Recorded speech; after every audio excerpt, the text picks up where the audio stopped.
میں گجرانوالہ کا رہائشی ہوں. یہ میرے گھر میں نا مثلا لڑائی جھگڑا بہت زیادہ رہتا ہے. چھوٹے بڑے ایک دوسرے سے نا بدتمیزی کرتے رہتے ہیں, جس کی وجہ سے نا بہت زیادہ ٹینشن ہے. کوئی روحانی علاج عطا کیجیے. لڑائی جھگڑا, اللہ تعالیٰ ان کے گھر میں امن نصیب فرمائے. اصل جو لڑائی جھگڑے کی کئی وجوہات ہوتی ہیں, اس میں ایک بڑی وجہ جو ہے وہ غصہ, کہ غصہ آنے پر ہی اکثر دنگا فساد, ماں بیٹیوں میں افتراق, میاں بیوی میں طلاق, آپس میں منافرت اور قتل و غارت کا موجب ہوتا ہے.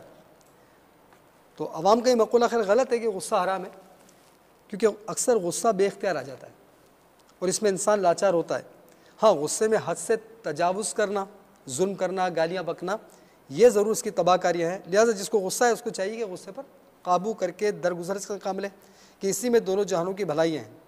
اب روحانی علاج میں جیسے کہ دعوت اسلامی کے مدنی ماحول سے جو وابستہ اسلامی بھائی ہیں وہ تو اس سے واقف ہوں گے کہ امیر اہل سنت نے بہت پیارا رسالہ مرتب فرمایا ہے, مدنی انعامات. تو اس میں ایک مدنی انعام ہے, مدنی انعام نمبر 28, کہ کیا آج آپ نے گھر میں یا باہر کسی پر غصہ آ جانے کی صورت میں چپ سادھ کر غصے کا علاج فرمایا یا بول پڑے. اب گھر میں جو دنگا فساد ہوتا ہے, آپ کے جو ناراضگی لڑائی جھگڑے رہتے ہیں نا, اس کا بہترین روحانی علاج ہے کہ آپ مطلب ہے کہ غصہ آ جائے تو چپ سادھ لیں. گھر والوں کو بھی یہ ذہن دیجئے, نیز درگزر سے کام لیا. اب کوئی بات ہو گئی تو درگزر سے کام لینے کا ذہن خود بھی رکھیں گے, اپنے دیگر جو ساتھی ہیں ان کو بھی ذہن دیں گے, اور یا انتقام یعنی بدلہ لینے کا موقع ڈھونڈتے رہیں. اور ہوتا بھی یہی ہے کہ جب کسی کی کوئی بات ہو جاتی ہے تب وہ اس کی بات پکڑ میں آ گئی تو وہ تلاش میں رہتے ہیں کہ ٹھیک ہے اب کل کو اس کی غلطی ہو پھر بتاتا ہوں اس کو میں. تو ان باتوں کا بھی خیال رکھیے. اور جب غصہ آ جائے تو اعوذ باللہ من الشیطان الرجیم یہ پڑھ لیجیے آپ. انشاءاللہ اس کے پڑھنے سے بھی آپ کا غصہ جاتا رہے گا, اور جو آپس میں آپ کی لڑائی جھگڑے اکثر بڑھتے ہیں اس میں کمی آئے گی واضح طور پر.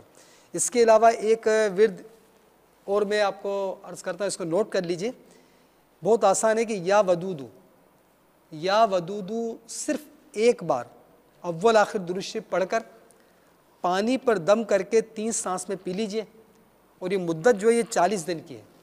اسی طرح گھر میں یا سبھی کو یا چند افراد کو غصہ آتا اور لڑائیاں رہتی ہیں, اور ذرا سی بات پہ بھائی اس نے تھوڑا سا کہا تو اس کو برا لگ گیا, اور وہ اس سے ناراض تو یہ اس سے ناراض. تو اس کے لیے کہ جو ابھی یا ودودو بتایا نا, اس کا دم کیا ہوا پانی مٹکے میں ڈال دیجئے اور سارے گھر والے اسی پانی کو پیجئے. اس کی مدت علاج بھی جو 40 دن ہی ہے.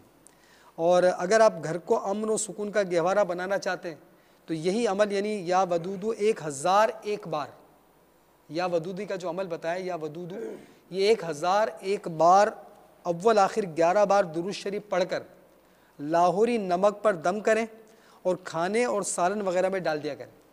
جو جو کھائیں گے انشاءاللہ ان کی آپس میں محبت قائم ہو جائے گی, آپ کی لڑائی جھگڑے سب ختم ہو جائیں گے انشاءاللہ. جی آپ نے ابھی کہا نا کہ وہ درگزر سے کام لینا, اور اس پر مجھے باپا کا وہ امیر علیہ سنت کے مدنی مذاکرے میں آپ نے غصے کا ایک علاج کسی اسلامی بہن کے حوالے سے یوں بتایا تھا کہ جب ان کے پاس پہنچی تھی اس طرح کی گفتگو کہ بچہ جو ہے نا مجھے بہت تنگ کرتا ہے, تو آپ نے ایک وہ تعویذ دیا تھا وہ دانتوں میں دبانے والا.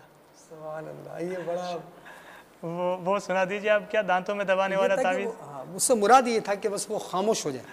اصل میں وہ حکمت عملی تھی امیر اہل سنت کی کہ یہ دانتوں میں دبانے سے مراد جب دانتوں میں دبائیں گے تو یہ زیادہ بولیں گے نہیں, تو مسئلہ حل ہو جائے گا. تو جب بھی بلکہ آپ نے مدنی چینل کے ناظرین بھی یہ مطلب ہے کہ اس کو بالکل تائید کریں گے کہ جب بھی کسی معاملے میں دیکھتے کہ معاملہ خراب ہوا, اس سے دوست ہیں آپس میں بھائی بہن ہیں یا کوئی بھی معاملہ ہوا, جب کوئی معاملہ ہوتا ہے نا تو فوراً ایسا محسوس ہوتا ہے کہ وہ غصہ جب ہوتا ہے نا تو لگتا ہے کہ پتہ نہیں اس نے کیسی بات کر دی, میرے ساتھ ایسا کیا اس نے. لیکن جب وہ بات تھوڑا غصہ ٹھنڈا ہوتا ہے تو پتہ چلتا ہے مجھے غصہ آ رہا تھا لیکن بات اتنی بڑی تو نہیں تھی.